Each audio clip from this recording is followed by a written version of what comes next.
Jamaah salat subuh yang dimuliakan Allah Ta'ala, kembali bersyukur kehadirat Allah Ta'ala, salawat dan salam kepada Rasulullah SAW. Semoga salawat dan salam itu terlimpah kepada keluarga, sahabat, dan kepada kita selaku umatnya. Allahumma amin.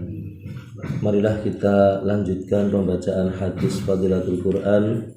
Hadis yang berikutnya, A'udzu billahi minasyaitonir rajim.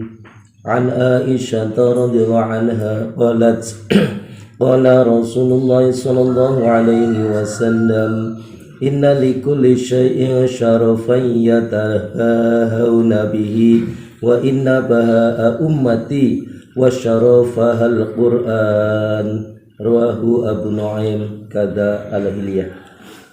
Dari Aisyah radhiyallahu anha berkata, Rasulullah sallallahu alaihi wasallam bersabda, sesungguhnya setiap kaum memiliki kemuliaan yang mereka bangga-banggakan. Sesungguhnya kebanggaan umatku dan kemuliaannya adalah Al-Quran. Hadis riwayat Abu Nu'aim dalam Al-Hilyah. Keterangan hadisnya sebagai berikut. Banyak orang yang membanggakan kebesaran dan kemuliaan mereka dalam hal keturunan, keluarga, dan sebagainya. Padahal umat ini telah dibanggakan dengan Al-Quran, yaitu dengan membaca, menghafal, mengajarkannya, dan mengamalkannya, merupakan perbuatan yang patut dibanggakan. Mengapa demikian? Karena Al-Quranul Karim adalah kalam kekasih kita, Allah Subhanahu wa Ta'ala. Allah Subhanahu wa Ta'ala berfirman, di dunia ini tidak ada satu kebesaran pun yang dapat menandinginya. Kehebatan dunia, jika tidak sekarang, suatu saat pasti nanti akan binasa juga. Sedangkan kesempurnaan kalamullah tidak akan binasa selama-lamanya. Bahkan apa saja yang dipandang kecil dalam Al-Quran dapat dibanggakan karena kesempurnaannya.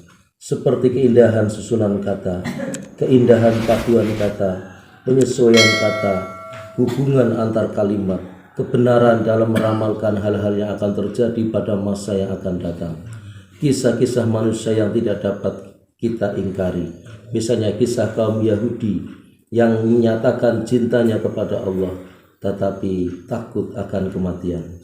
Orang akan terpesona ketika mendengar bacaan Al-Quran, dan pembacanya tidak akan bosan dalam membacanya. Setiap susunan kata akan menimbulkan rasa cinta. Betapapun indahnya surat seseorang yang kita cintai sehingga membuat kita mabuk kepayang, kita akan bosan membacanya pada yang kesekian kali, pada ke-10 kalinya, ke-20 kalinya, atau yang ke-40 kalinya.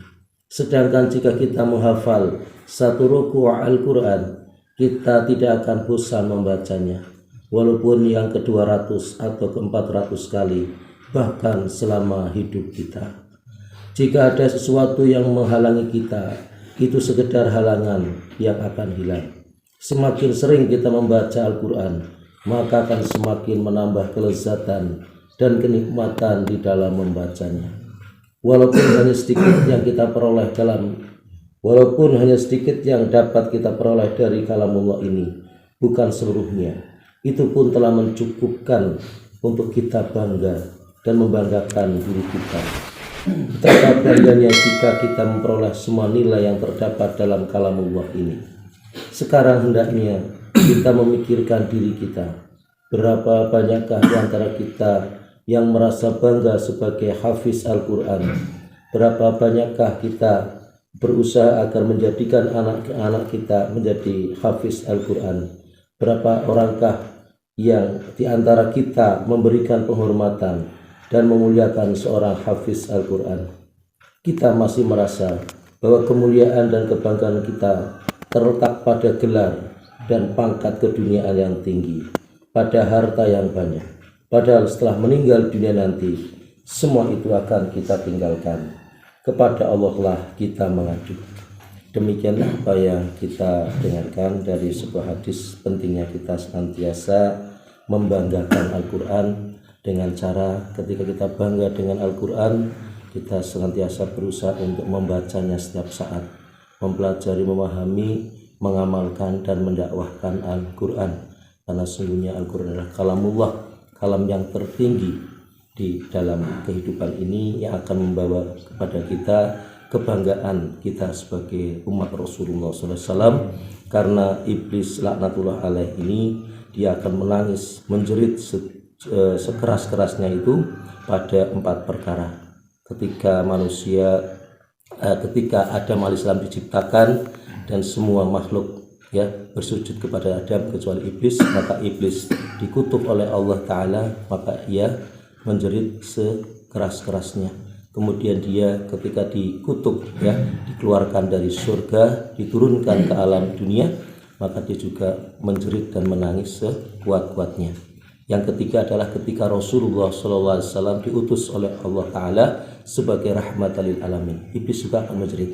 Dan yang keempat adalah ketika diturunkan suratul Fatihah, As'abul Mas'ani, surat yang menjadi inti dari seluruh isi Al-Quran. Ini iblis juga menjerit menangis sekuat-kuatnya.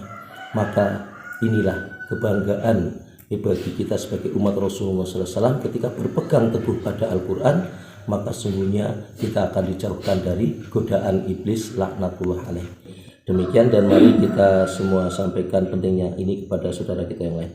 Tutup bersama dengan doa kafaratul majlis. Subhanallah wa bihamdi, subhanakallah wa bihamdika, asyhadu an la ilaha illa anta, astaghfiruka wa atubu ilaik. Assalamualaikum warahmatullahi wabarakatuh.